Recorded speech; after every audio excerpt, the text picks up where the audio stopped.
What if you were involved in an emergency and law enforcement didn't know how to reach your loved ones? 3 easy steps can make a difference. Go to toinformfamiliesfirst.org on your computer or mobile device. Enter your driver's license number, followed by who you want notified. In the event of an emergency, law enforcement can make notification in minutes. It's just that simple. It takes less than 2 minutes to register your contact information. Do it today. Your family is counting on you. I've went and spoke to new recruits, and this should be done for firefighters and EMT responders.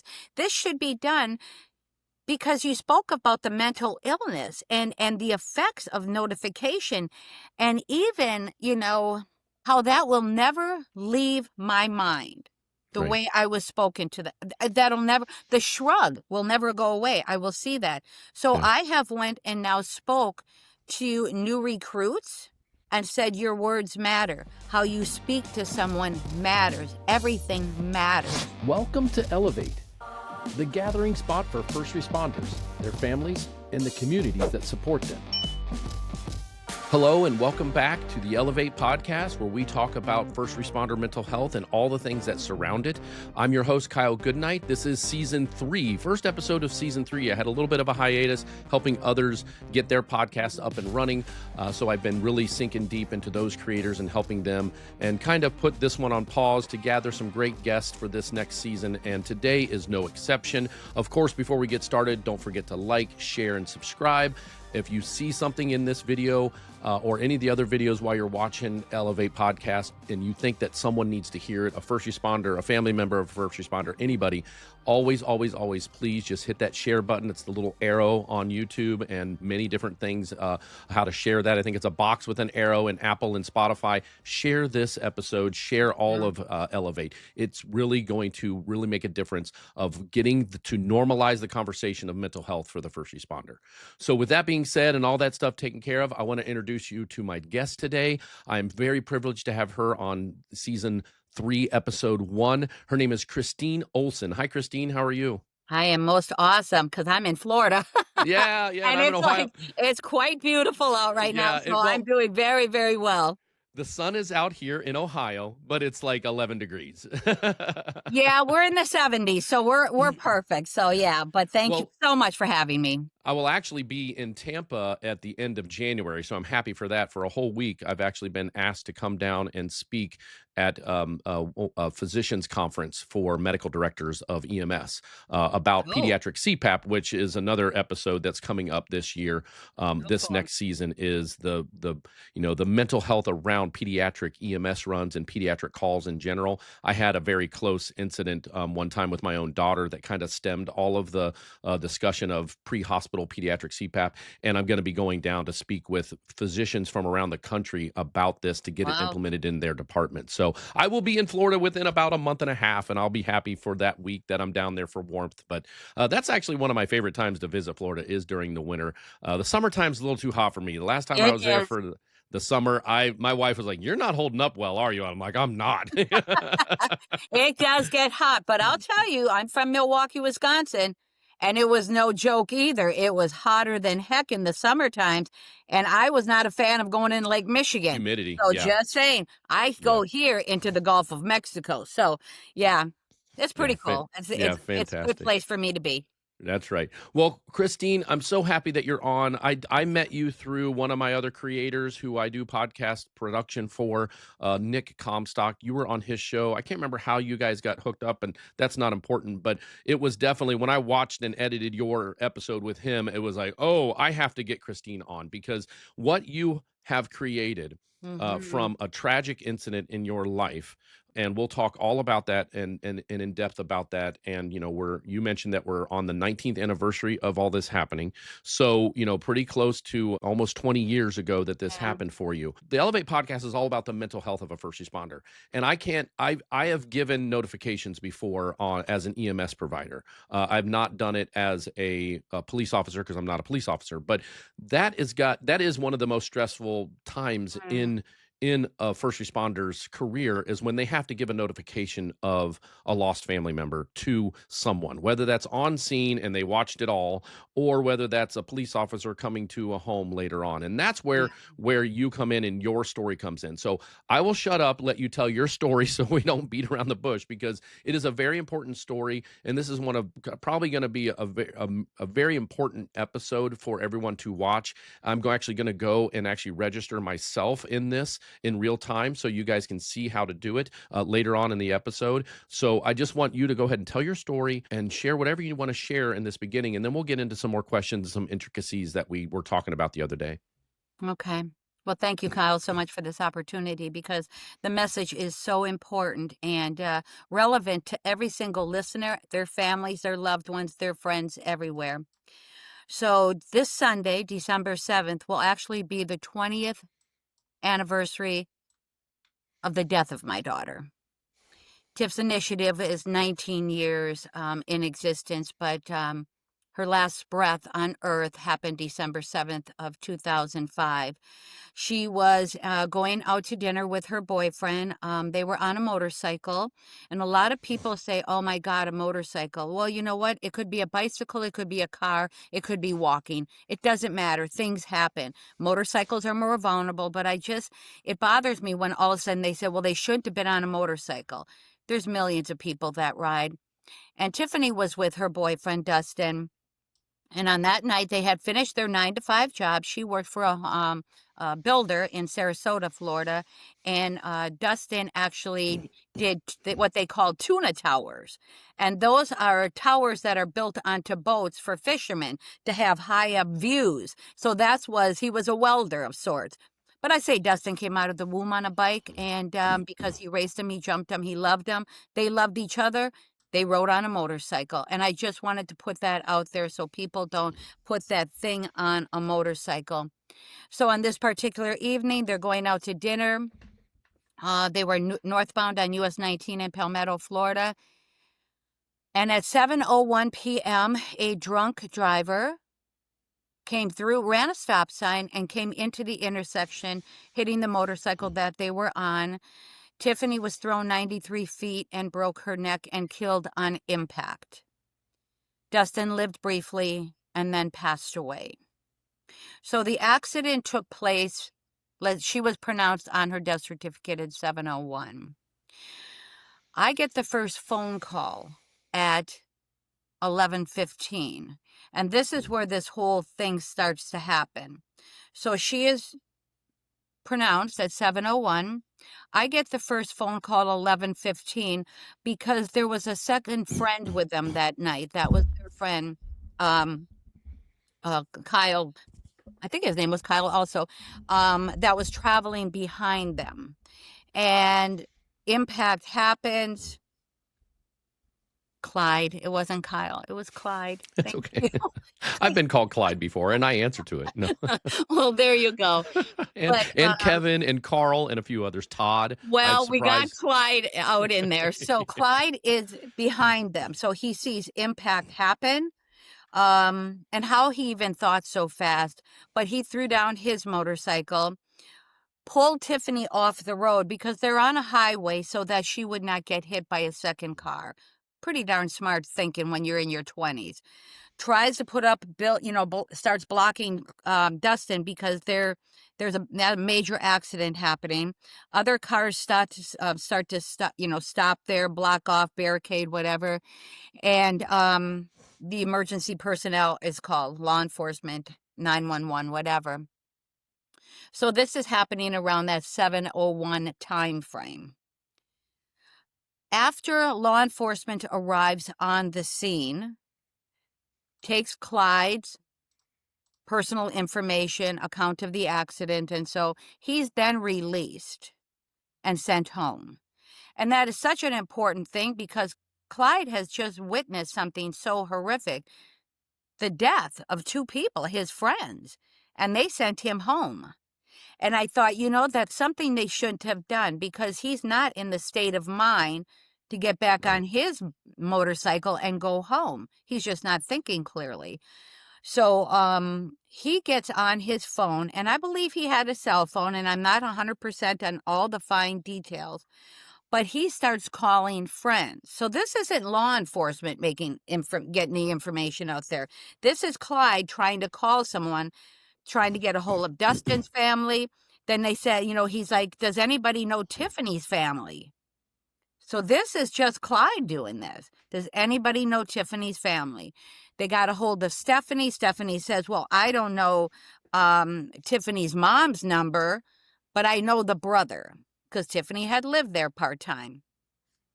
So they got a hold of Derek, my son. They called Derek. They said, listen, Tiffany has been hurt. Now, this is what they call, what is that, telephone tag or the telephone game? There's misinformation happening along between phone calls. There's not fact. So all Derek is told, my son Derek, is that she's been hurt in an accident and taken to a hospital. Derek calls me at 11:15. He says, Mom, she's been hurt in an accident. Meet me at Manatee Memorial, my local hospital. Don't ask questions. I'll meet you there. So now we're at 11:15-ish. I jump in the car. I don't even think I got dressed. I don't even remember. I meet my son at the local hospital down the street. We run into the emergency room. I said, I'm looking for Tiffany Marie Olsen. They says, well, she's not here. And I said, well, she's got to be somewhere because she's hurt in an accident. Manatee Memorial responds, well, like I said, she's not here. I said, can you call another hospital? And they said, because of the HIPAA law, they don't do that. I just seen that, Kyle. I seen that roll, and that's unbelievable. Because I'm looking for someone, please help me. So they don't even call another hospital? That doesn't even make logical sense. That doesn't. I mean, you're just asking to, you could call a hospital. I mean, I'm surprised they didn't say, well, you can call them if they're worried about HIPAA. And I don't know the specific rules on that. I don't either. Yeah. I mean, I know enough about HIPAA rules for myself and what I'm allowed to share and not share. But for inquiring, like, they could have at least said, you know what, we're not allowed. If they had a hard rule on that was written in stone, they could have informed you, you know what, here's the numbers to the other hospitals in the local area. Let me help you call them. Thank you. That could have been the compassionate thing. Yeah, exactly. Because I don't even know what hospital. I mean, I can't even think of a hospital at all. So they ushered me into a little room, and I can see now here comes my little movie starting to play. So this little room had the phone on the wall with the long cord. I remember that. I can see it. And I pick up the phone, and it says, operator, what number, please? And I'm like, I don't even know. I said, I don't even know what to do. And things start happening. Derek gets involved in it, my son and stuff. So I'm in panic mode. So we're just trying to make phone calls and get some more information. So you're in a hospital where you think that your daughter has been transported to, but then they're saying there's no recollection of a person by that name that came in. What about a Jane Doe? Did they have any clue? A motorcycle accident, like zero clue? Zero. And I'm going to give the hospital credit for that because they're there to treat an emergency situation walking through that door. I'm just going to be graceful and just say, okay. But somehow my son, who took full control over, Derek was 29 at the time, so he's making different things. But I think it was a security guard in the waiting room because she's seen the panic on my face. I'm crying. I just, help me, someone. And no one was there. And I want to believe that she reached out to law enforcement. I'm just going to say that's how that unfolded, even though I don't know 100%. So let's fast forward. Now we're at 1:30 in the morning. Tiffany is pronounced at what time? 7:01, I think you said. Yeah. Now we're at 1:30 in the morning, and I have no answers from no one. Not anything. I'm standing in the parking lot outside the emergency room, and Derek is on my left-hand side, and Florida Highway Patrol pulls in. Derek looks at the law enforcement pulling in, and he collapses and starts to cry. And I remember he was standing on my left-hand side, and I just thought, not Tiffany, not my girl. Highway Patrol approaches me very casually. And they said, sorry, she's gone. Well, because of the previous conversation that she's hurt in an accident, I'm like to St. Pete, to Tampa, where did she go? I Right. don't know.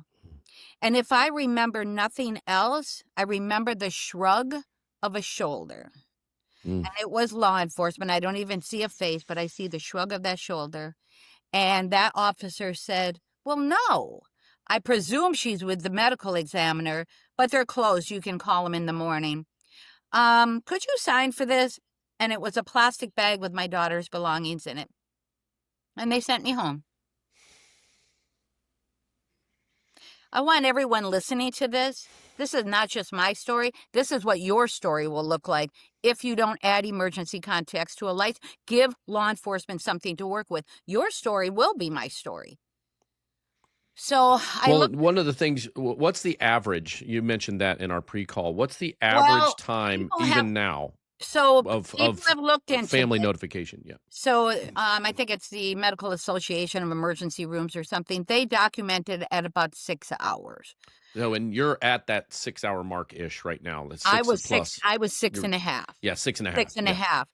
So, but the national average, and if you talk to law enforcement or emergency medical people, things can happen that can cause it to be weeks. Look at your homeless situations, overdoses, runaways. The FBI has reached out to me because they said cold cases.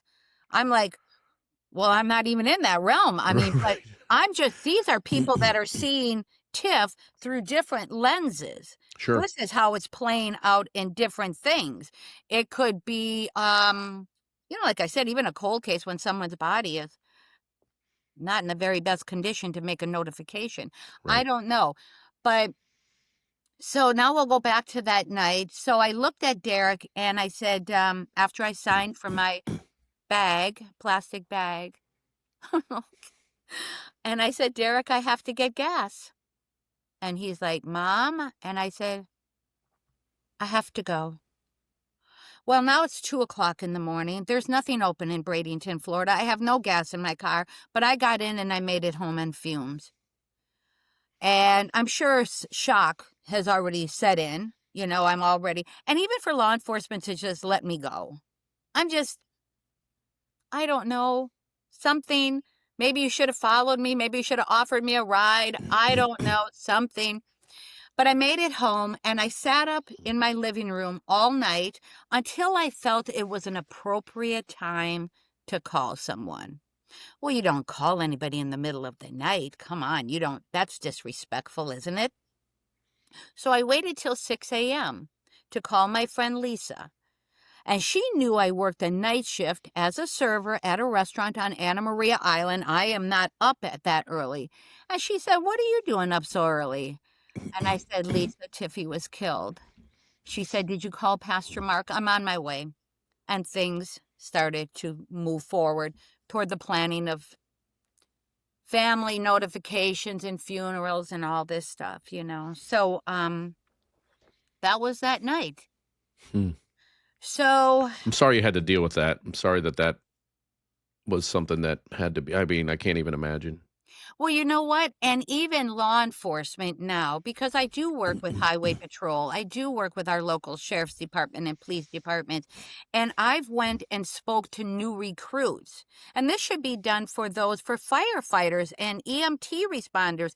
This should be done because you spoke about the mental illness and the effects of notification, and even, how that will never leave my mind. The Right. way I was spoken to, that'll never, the shrug will never go away. I will see that. So Yeah. I have went and now spoke to new recruits and said, your words matter. How you speak to someone matters. Everything matters. Sure. And so they have instilled that, training, because it could be your family that spoke like that, and you don't want that to happen. So, that's that next step too. Well, and with EMS and fire and EMS are hand in hand. I work for EMS only department. Mm-hmm. We have fire we have firefighters too, also in my county, that are EMS and run EMS trucks as well. So EMS and fire are, when it comes to medical stuff and working a cardiac arrest on scene, and there's new protocols compared to even 20 years ago. So Yeah. back then we never in training, in my recollection of two different type of medical trainings, one respiratory therapy and two EMS, I was never trained on death notification. Police, I'm sure that they are trained on it, because that is when it comes to accidents like your daughter's, this is something that the police would be trained on, hopefully, or at least talked about even back then, but maybe it just didn't fall right. The good news is we now, because of our protocols and the fact that we can actually call a cardiac arrest in someone's home or on scene, and we do, with obvious death and any type of mortality that's obvious on scene of a car accident, we can ask for what we call a code 16 time. Now that still falls on the police officers to notify the family. We just do it over the radio for our records and for, that patient not to be transported to a facility. And, I can see where the confusion came, because you thought she was hurt, so that means transport to a hospital. But unfortunately, she was probably dead on arrival of first responders. So then that patient stays there until the coroner gets there, and the police deal with that. It's a long thing. It takes a while. And what happens from there is, like what happened to TIFF, is very, obscure and not wasn't regulated back then. The one good thing that we have as EMS and firefighter EMS medical providers now is we have, my department was mandated to do a death notification training about 2 years ago, and it's part of our onboarding process now to go through this specific course. And I will find out the name of that course and maybe get you two connected, because I think your story, inside of her training, that most likely is something, it's geared towards the medical group, but it doesn't mean that police officers don't see that training too, or she may have an offshoot of that training. So I will find out who she is and get that information to you, because that's another one of those things why I podcast is, I have stuff in my brain that can help you. You have stuff in your brain that can help me when it comes to spreading the word of stuff. So we'll get that taken care of. But yeah, so. Well, and I will add this, Tiffany was training to be an EMT. Mm.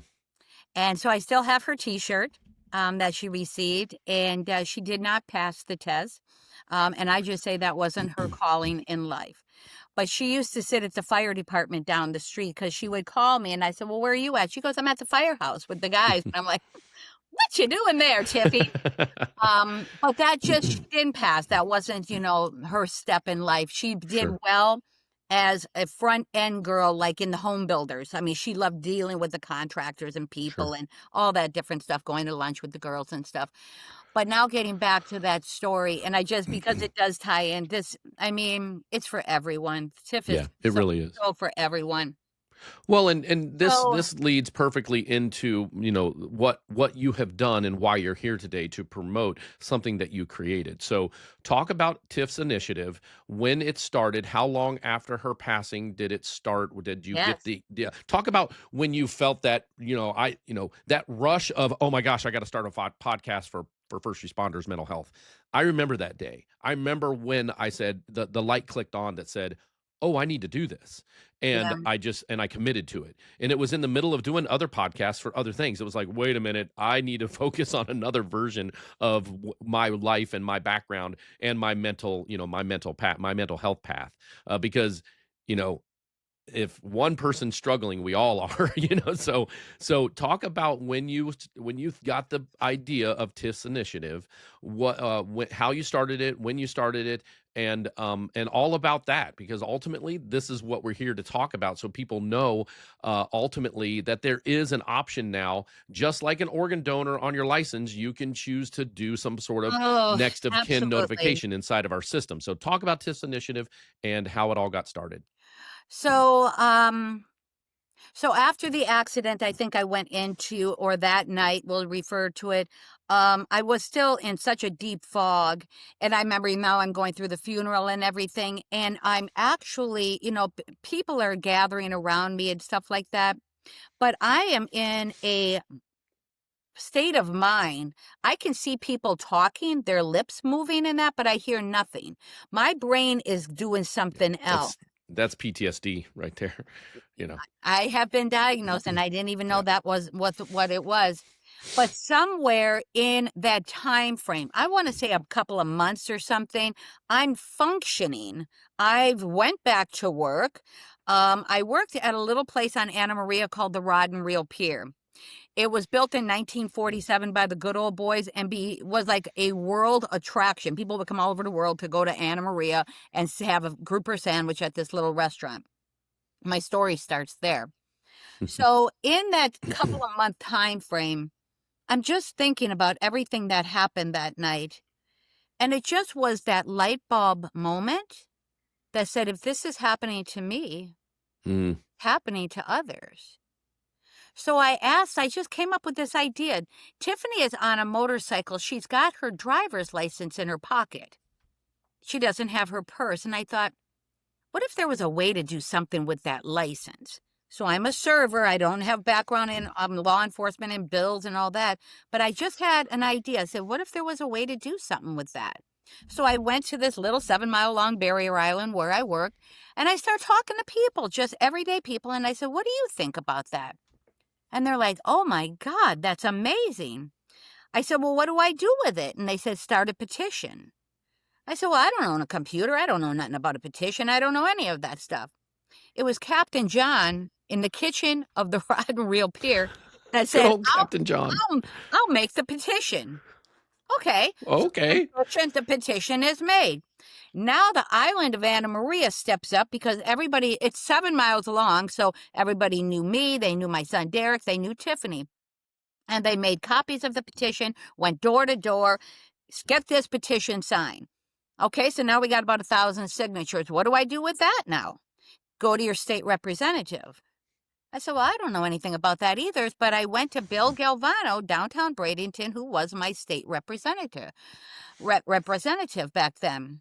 So I said, met with him, said, this is my story, this is my idea, and what do you think? And I remember Bill Galvano, who did go on to become president of the Senate. So he was small potato to big potato Okay. and whatever. And he said, oh, I can hear this. And he just looked at me. He goes, oh, my God, this is amazing. He takes it to Florida Highway Safety Motor Vehicles in Tallahassee, Florida, said, there's a mom in Bradenton. She's got this idea. Florida, what do you think? State of Florida looked at it and said, oh, my God, why haven't we done it? Right. Why haven't we, the state government, why haven't we done it? We're doing it immediately. You don't hear that either. So state of Florida, Tiffany has now passed December 7th of 2005, implemented it within 6 months, another word, and October 2nd of 2006, not even a year later, I am sitting in Bill Galvano's office behind a computer. All the media was there, all law enforcement's there, people are gathered. This is a one-of-a-kind system that's never been done in the world before, and I'm going to be the first ever to add emergency contacts to my Florida driver's license, and I'm scared to death. I'm not real familiar with computers. This is 2006. This is brand new. It still is to me. But they said, enter your information, and I did it, and everybody just kind of held their breath for a second. And they said, hit enter. And I did. And it went in. So I was the first person ever to do such a thing. And now in the state of Florida, nearly 22 million people are registered because one mother did one step with one thought, got this done, entered my information so that now they have this database available to them in the state of Florida. But wind is catching on in other states. People are coming to Florida to snowbird or vacation. So let's go back to the rod and reel. So I wear these little silicone bracelets, okay? And I'm working. I'm still going, I'm still doing my stuff. And people would say, what is that purple bracelet all about? And I would tell them about TIFF's initiative. And they would say, now they're visiting Florida. Is my state doing it? And I said, no, not yet. give me a bracelet. I gave them a bracelet, and that's how Illinois, Kentucky, and Colorado got on board.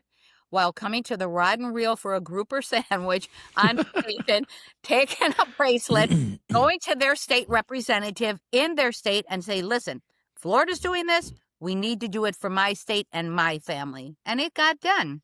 So now we are at 19 states that have implemented this program. And currently, it is sitting with Congress, our United States Congress, to see if they will pass it, sign the bill called To Inform Families First Act 2025 to take it nationwide. So back up with that anagram, To Inform Families First. What does that spell? TIFF. Yeah, that gets me, man. So. And let me just add this, because, everything are stories. My world is around stories. Tiffany's name was not supposed to be Tiffany. It was supposed to be Chloe Michelle. Okay. That was my favorite perfume as a young mother, Chloe. And it's still around. I guess the Estee Lauder thing or whatever. But anyway, so I wanted Chloe Michelle. And her father and grandma said, that's like an old lady's name. I said, I thought it was pretty. But they said, what about Tiff? I said, Tiffany. All right, let's do Tiff. But without that change of name, we would not have TIFF. We would not have TIFF's initiative, and we would not have To Inform Families First.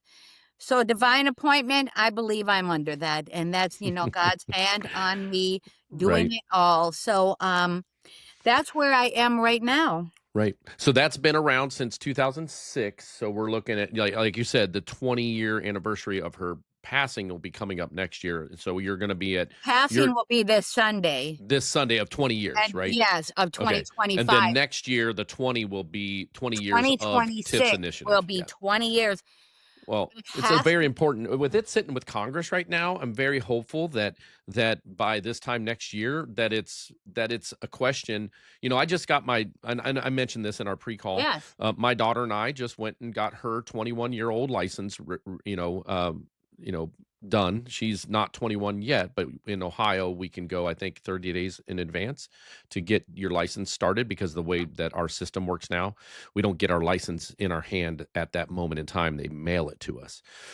So we were there, and of course, this is one of the first times she's ever. This is the first time she's renewed a license, and so I was there to kind of just help her out, and if she needed support, I still kind of want her to do her own thing, but I was there to ask questions and whatnot. And after she forgot her glasses, and she struggled a little bit with the eye test. Feeling well. And she kept on looking over at me, and the helper kept on looking at me like, what's going on here? And I'm like, she should know her letters by now. She's an educated nurse in Ohio State nursing school, so she knows her letters. She's probably just struggling to see them. The good news is she ended up getting them, and it is on her license too that she needs corrective vision, which is fine. I drove her there, so she didn't think about needing them. But the one thing they always ask is, do you want to, are you an organ donor, or do you want to give to the Eye Foundation or what have you? And I'm not sure what other states do, but that's just our state. It's been common. And why isn't it? Just blows my mind. It blows my mind that there's not a question that says, do you want to have a next of kin or an emergency contact that's attached to your license in case you're unable to respond to police officers or EMS or first responders? Like, that just blows my mind that that's not a question. That is, I want it to be mandated to be part of the process, and then let the people choose if they want to have a next of kin or of emergency contact placed on there. Just like it's a choice if I want to say yes, I want to be an organ donor, or no. But it should be mandated to be one of the multiple questions that go on there. That can't be that hard to do that in the system. Okay, who is it? And we can have up to 6 or whatever. Especially because Ohio has implemented TIFF's initiative. Right. So why are they not promoting this? Why are they not? It has to be part of a script. I don't go from page 1 to page 3 without page 2 that says, who do I list as your emergency contact? Right. That is such a no-brainer. And I hear that term all the time, but it is in your state. Why are they not promoting it? Right. Well, we've got a couple of we're in a gubernatorial race right now for next year. Maybe I get a hold of both candidates and put this on put this on their agenda to have it as a talking point.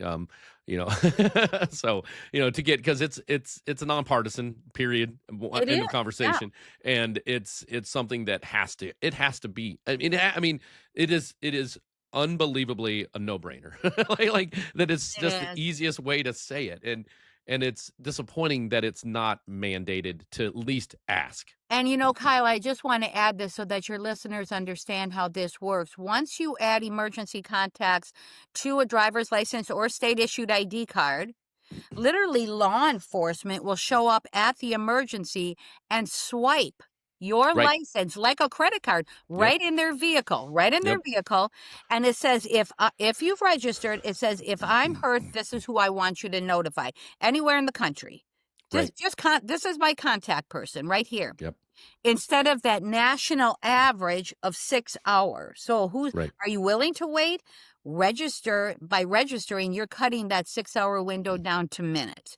So for me Right. and my family, I choose that. Right. And we do have things on our phones, like my kids, when they were first started driving, they had Life 360 on their phones. Yeah. And that gives notifications if they stop too fast or if they turn corners too fast. So smart. And it does have a collision alert as well. It's one of those things where that's great, but I don't want to, not everybody's going to want to do Life 360. A state, ID that is, and then the whole thing about you and Nick having the conversation, because he's a disabled individual in Ohio. Disabled individuals, yes, they may not drive, but they ride in their caravans or their vans or their transport Public vehicles. transportation. They have an ID. Walking, biking. Right. Yes. Yeah. People could get hurt doing anything other than just driving a motor vehicle that they may need to have it, dealt with. Not everybody always carries their ID, of course, and that's an anomaly that may have to happen, but or may have to be understood. But the main thing when it comes to TIFF's initiative and to Inform Families First website is we talked about this prior to this and want to talk a little bit more about it. Is talk to me about your involvement of it. You're just a portal. Speak on that and some of the and definitely talk about some of the roadblocks that you've seen, so people can understand the roadblocks, and when those roadblocks come up in their brain when they're thinking about registering, they can blow past that roadblock and just get it done. So talk about that part of it. So I am the portal. I am the story behind the emergency contact notification registration. I am that story that started this whole thing. And you hear stories about, people that have went on to do things. It's the story. This is why this has happened. Like the Amber Alert, like MAD, like all these different Yep. things. There's a story Adam. that started. Yeah. Adam. There's a story that started that. So I don't want people to think that I am holding any emergency contact information. It is done state by state and done through their databases. So that's what I am and so the website, To Inform Families First, I want to give you a center location by just the mission behind it, TIFF, To Inform Families First, by just having this website that all the states are linked up to.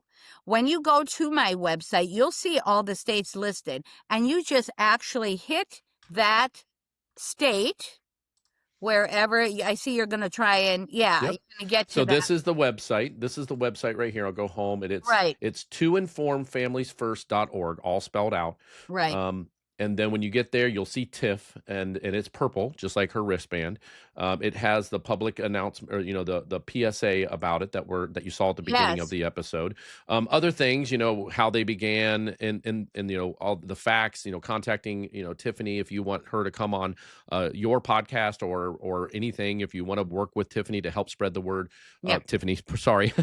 I know. I Christine. get called Tiffany all the time. Yeah, Okay. that's fine. Yeah, well, it's one and the same in my opinion. You guys are bonded for you. We are all the way into eternity. Yeah. Yeah, eternity for sure. But once you're here, then you hit register. Go ahead and talk us through this now. So now you have all the states come up. And I came up with this concept because of all this people that vacation in Florida. So as a former employee at the Rod and Reel, people would just say, well, is it in my state? And I said, here's the wristband, go to the website and register right while you're on vacation. And that's a point right there, because Right. let's say people are visiting from Kentucky and they're visiting Well, Florida. that brings up a good question. Do I, because I do frequent Florida, do I need to register in Florida too? I don't have a Florida ID. No. Okay. Okay. Only your These are interlocked. driver's license, right? Okay. But just say people, so someone like that was Carol from Kentucky. So she's visiting Florida. I'm on vacation. I might be here as a snowbird for 6 months or whatever. But if anything happens to me, I am registered through the TIFF website with Kentucky. So if something happens while I'm in Florida, law enforcement in Florida will swipe the license and they'll say, here's the emergency contacts in Kentucky, instead of the blind face driver's license. Like otherwise they would just see Carol's driver's license with a name and an address in Kentucky. They would go to that address in Kentucky, but Carol's not in that address. She's in Florida visiting. Sure. So you have to you got to connect the dots. So even an emergency is happening while Carol is in Florida. And so we are not responding just to the address there. We're having current information readily available in minutes. This is who to contact right here. So that's why I wanted it under all the states. I've been working at this almost 20 years, but I thought to have all the states in one center place so people can register while on vacation or whatever, and to see the states that are now using this. So let's say Kyle says, okay, well, I'm in Ohio, but I got friends in Minnesota. Sure. Hey, I'm sending that link to them in Minnesota. I got friends in North Dakota. Hey, did you know you can do this in North Dakota? I saw one here, South Carolina, but North Carolina is not in there. No, they're not. I've got on friends. board yet. I've got friends that live in North Carolina, so I'll be sending that to them. Sending the link, and then you say, you go to a state rep, just tell them to get it done. Right. So let's go ahead and I've not registered yet. I wanted to wait to register to do it essentially on the podcast with you to show people that it can be done. So if you live in Ohio or any one of these other 18 states, come to to informfamiliesfirst.org. Click on register and find your state if you're one of these 19 states. And then get yourself registered. Now, if you're not one of these 19 states, like Christine said, contact your congressperson and make sure that they have this understanding. Senator, police chief. Senator, yep. Senator. Anybody, police, your local police, somebody that can run it up the chain. Share this podcast with them. Absolutely. I mean, this is podcasts are here to stay, and they're not going anywhere. And this is evergreen. Once this gets launched, it will never be taken down unless I choose to take it down. And this is going to be part of my legacy is my podcasting, so it can be around for generations because it's still good information. I don't have meaningless conversations with people on the Elevate podcast because it is mainly about the first responders' mental health, and I want to be able to help generations to come and the previous generations and all those folks. So once again, we're here.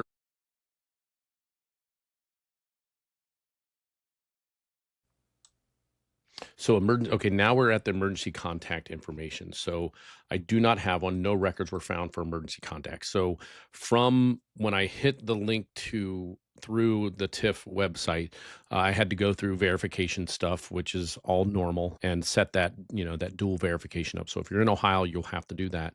If you're in your other states, it's up to their identity verification process. Just keep on plugging through. This will be the page in Ohio you come to. You'll say add. I'm going to put full name here of my spouse. I'm going to go ahead and even put her middle initial in. Relationship, why isn't spouse right up the top? Sibling spouse. Oh, it's alphabetical.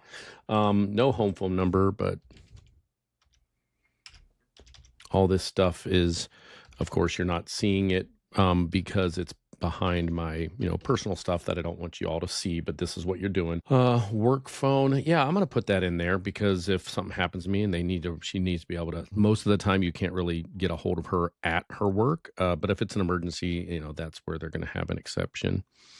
So let me find that. I don't know off the top of my head. I do not know that's how often I call it. I do not call it very often. And if I do call it, I find it in my system here. I do have her set up on my phone as emergency contact, which if someone were to be able to access my phone and they find the emergency contact button, they will bring her up. So that's good that it's that way, but that's not exactly the full registration for BMV if maybe my phone is not available or I'm not able to talk. Contact 2, I'm going to go ahead and put my son. I'm going to put child. He has a cell phone number. Once again, not by heart. I still remember people from when I grew up, their phone numbers, but I can't remember my own son's cell phone number. That's how complacent things have gotten with our digital awesome smart devices. No work phone because he's self-contracted or he's a freelancer. Check this box if this person is accurate, detailed, and up-to-date medical information. Sure. Yes, he is typically. So that's contact 1 and contact 2. Looks like we only can put 2. State of Florida, she mentioned, does 6. So I'm fine with that. And then we'll hit submit.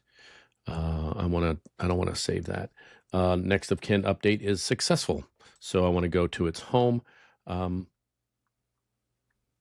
Yeah. So if you do land on the website this way, there's your profile, your mobile ID, your renewal, plates. I'm just trying to see if there's, emergency contact. But let's look.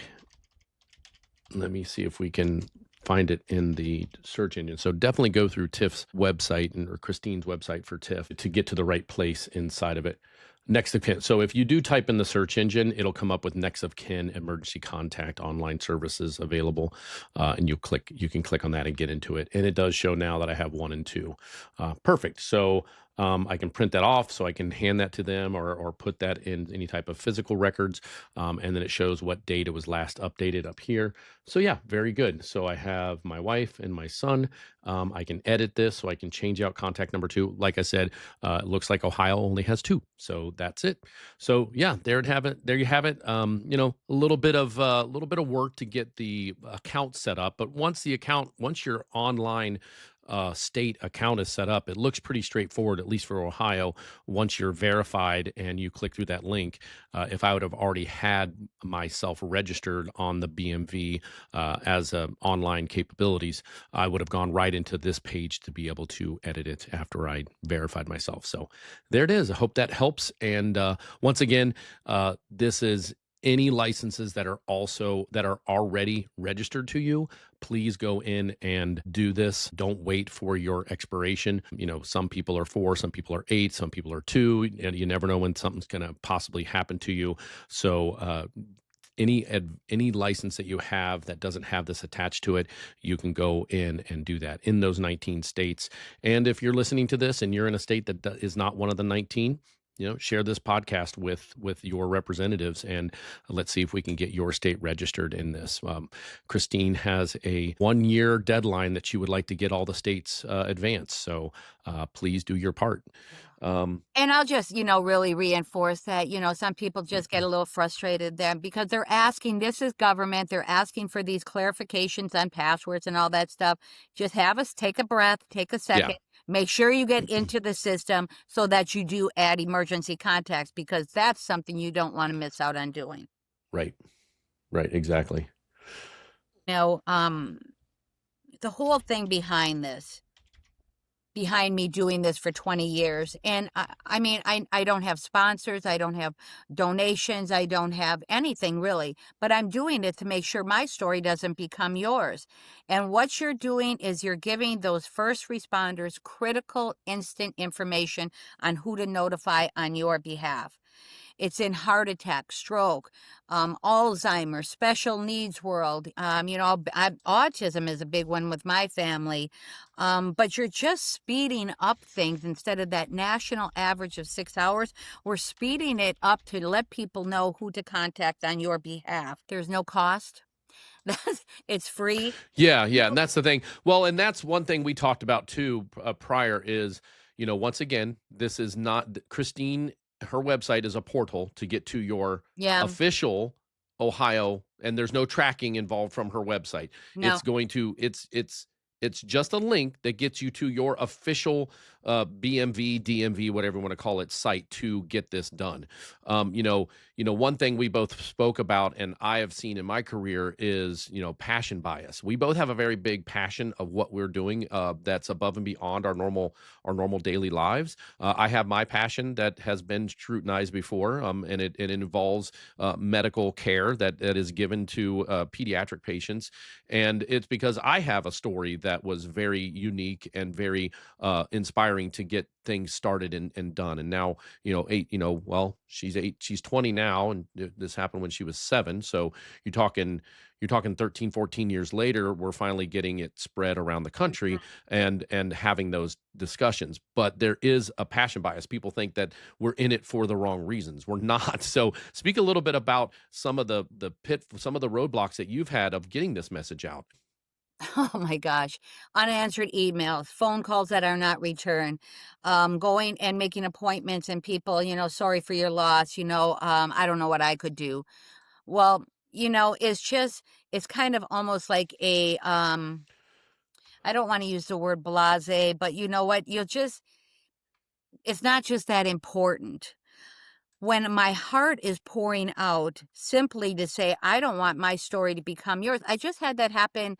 I was at an event yesterday and this woman just said, oh, I'm so sorry, but good for you, Christine, that, it went to Congress. I said, no, you don't understand. Good for you that this service is available to you, and they just don't make that connect. It doesn't seem, that they are saying this is a service that has been done for me out of the blood, sweat, and tears, because it is a lot of tears. I mean, as I'm doing this podcast, I am going back into that night. I don't choose to do this, but if I stop talking and stop telling my story, others are not going to know that this exists. So I continue to push through my pain. That's a door. That's a big door. I just don't like to do this all the time. But if I don't do it, you're not going to know.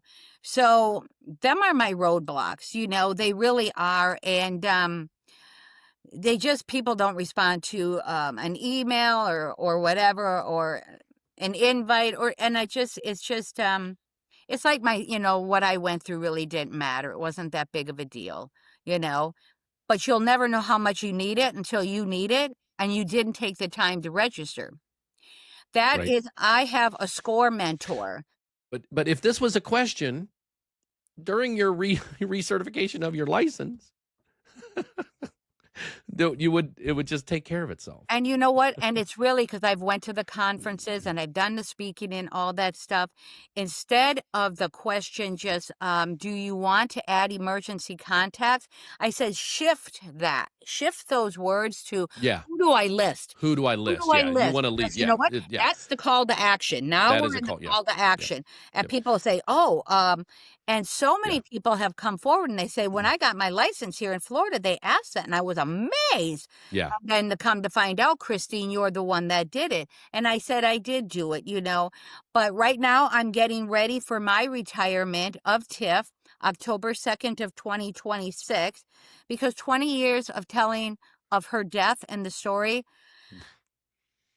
it's just been enough. It's been enough.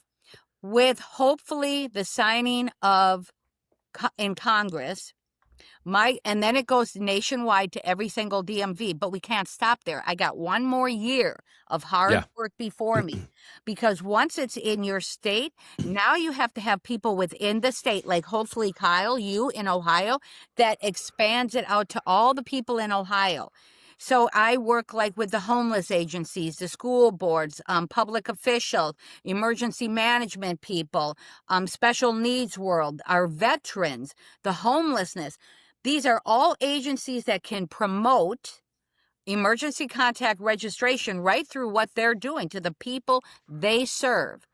You don't have to come through me, just the people that you personally are serving. Make sure you put it on the website. There's an emergency contact. Use Florida Highway Safety Motor Vehicles. You don't even have to use TIFF.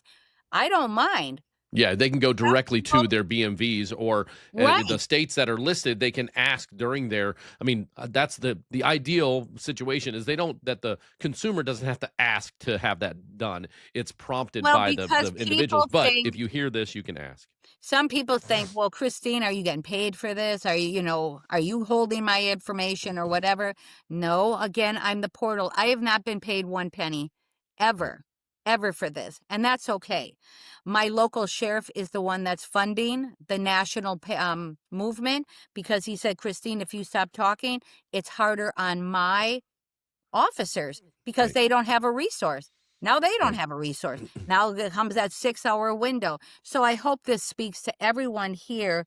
And I just want to add, because I know we're getting ready to wrap it up, what I need from your listeners, who's ever on this podcast, first and foremost, register, like, share. The social media page is called TIFF, To Inform Families First. That is the main portal for my social media, is Facebook. Like those pages, they are doing a lot of posts for every single scenario. Because when you like a post and share a post, it goes into your feed, and now someone else is seeing that, and they're like, oh, I didn't know about this. I'm looking for partnerships. I'm looking for sponsors, people that'll say, hey, we'll partner with you.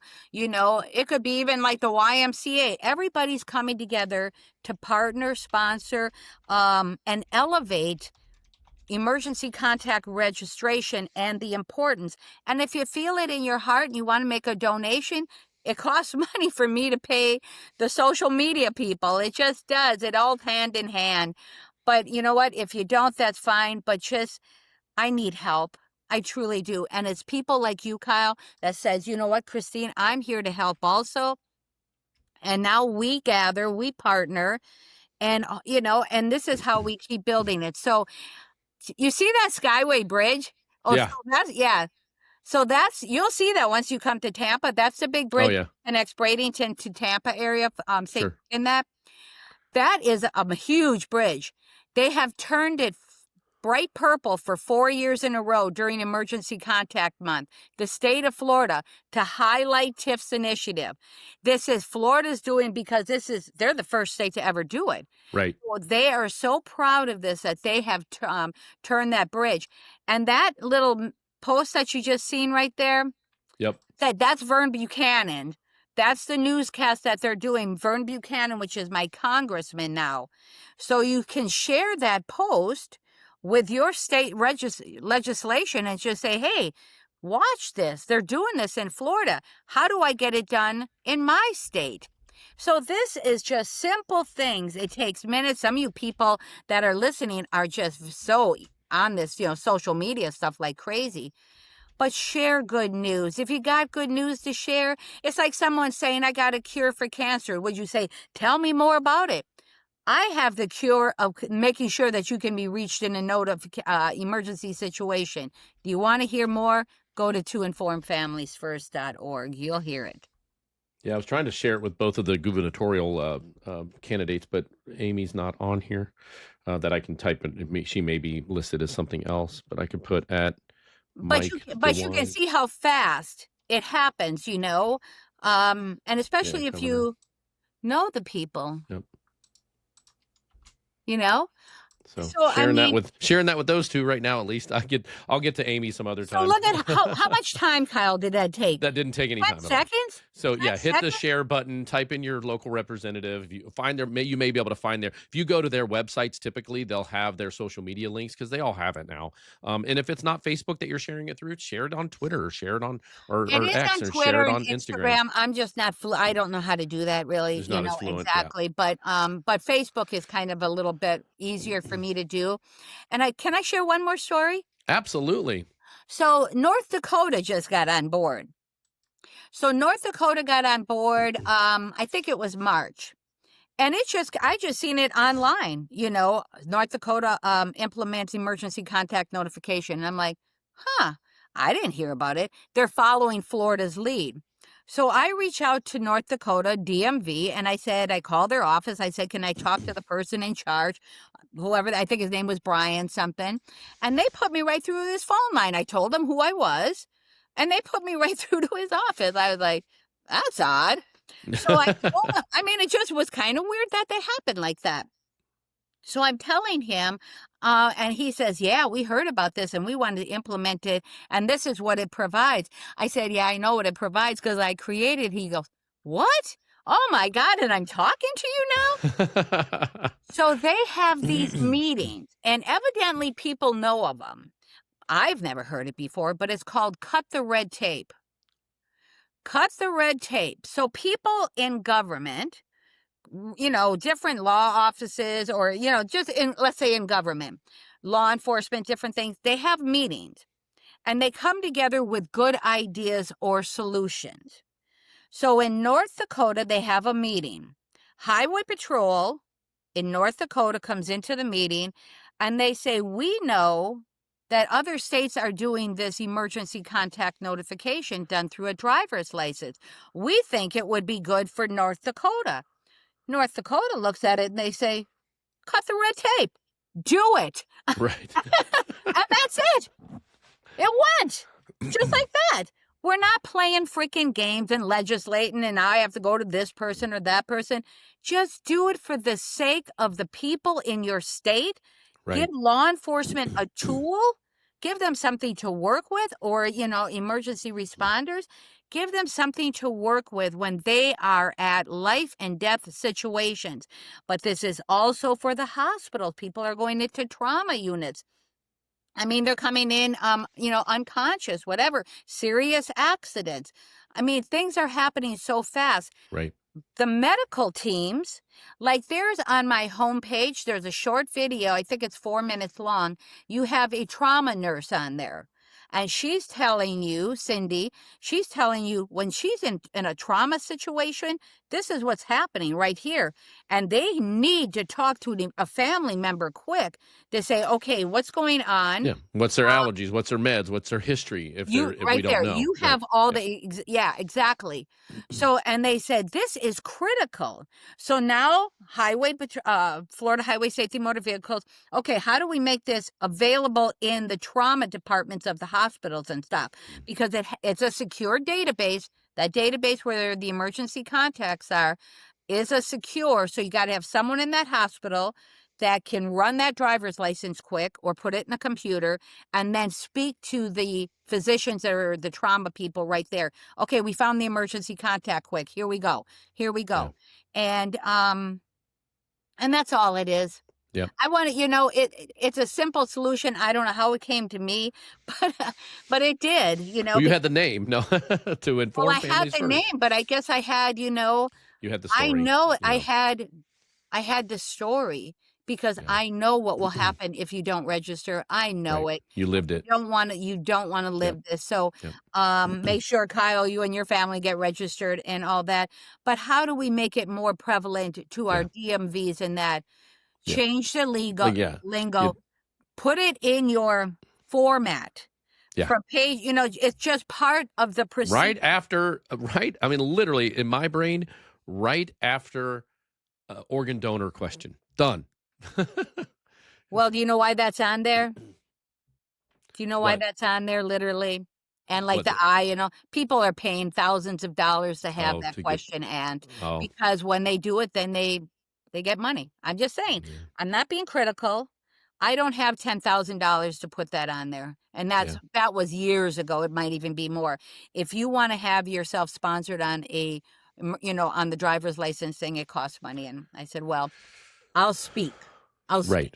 So, speak to spread the word and get it that way. But so. again, Well, the Christine, big thing is just make sure people register with every beat the obstacles, do it. Right, exactly. Well, thank you, Christine, for coming on the Elevate podcast so much. It's season 3, episode 1. This is a great start for this next season. I got a lot of people lined up that are going to be talking a lot of things about mental health and other things. Like this is memtal health a little bit, because it does to have the knowledge that we spoke to a family member. Post-traumatic stress, right? Yeah, exactly. Okay. Yeah, well, to have the knowledge that we were able to reach out to emergency contact, that helps us sleep at night because we don't have to worry about I'm sure that police officer, unless they changed shift, the people that were first on the scene may not have been the one that came and told you. And that's probably maybe why there wasn't much empathy, because it was just a shift change. And they said, hey, this is the, absolutely. This is the victim's supplies. When you finally figure out who their family is, give it to them. And that's a degree of separation that wasn't involved in the initial thing. So that may be one reason why there was a shrug and a non-empathy. But on the other hand, they should also be trained, and hopefully they are trained now, and with this initiative, be trained to understand that situation more. And if it is a 6-hour time frame before they get to find somebody, that everyone, no matter who it was, shows the same empathy that maybe the first person who was there someone's loved one. That's Yeah. someone's loved one. Yeah. And Kyle, Yep. please feel free to share my email address, contact information on Okay. your podcast. Yep, I'll put it in the show notes. Yep. Because I do have a big job in front of me, and I'm looking for those partnerships and stuff with others. Yeah. Well, great. Thank you so much for coming on. Don't forget to like, share, subscribe, share this. Send it to people that you know. Send it to people you don't know. Send it to your representatives of your state. If your state's not on that list, if your state is on that list, send it to them and say, hey, this needs to be a mandatory question during all recycles. Excellent. Of IDs. That would be great to do. So the states that have it can still do better because they can be part of that question or start to. Why not have a campaign that's paid for by the state that sends out letters to all licensed ID holders that say, hey, guess what we have now? We have, emergency contact registration now. And go on. Let's go on the initiative stuff, and let's go on the aggressive side of getting people to know this instead of it just being passive where people have to find out about it through podcasts. So not that it's not a good form, but it just needs this is, once again, back to the no-brainer. This is a no-brainer. This should be a mandatory question. And I would like and to a choice. do that. And of course it can be a choice. It's not a mandatory thing. It's a mandatory question that gives the individual the choice and option. Yeah. And so how do we get that done, Kyle? Ohio's not asking. So how do we get that done? I forwarded it to one of the candidates. Yeah, we have to have this as a mandatory questionnaire in the registration process. Yep, so exactly. Awesome. Thank you so much. No, thank you so much. Don't forget to like, share, and subscribe, like I said. And Christine, you have a wonderful rest of your week, and enjoy the warm weather. When I'm shoveling snow, I'll make sure that I have warm thoughts in my head. So okay, thank you, Kyle. Appreciate it. Bye-bye. That's a wrap for this episode of Elevate. Brought to you by Frontline Empowerment Solutions, your partner in building resilience and fostering continued growth. If you found something valuable today, don't keep it to yourself. Share it with someone who could use it. Don't forget to like, subscribe, and hit the notification bell so you never miss out on our next conversation. We're here to bring you more stories and insights, all aimed at strengthening the first responder community. Together, let's keep elevating each other, one episode at a time.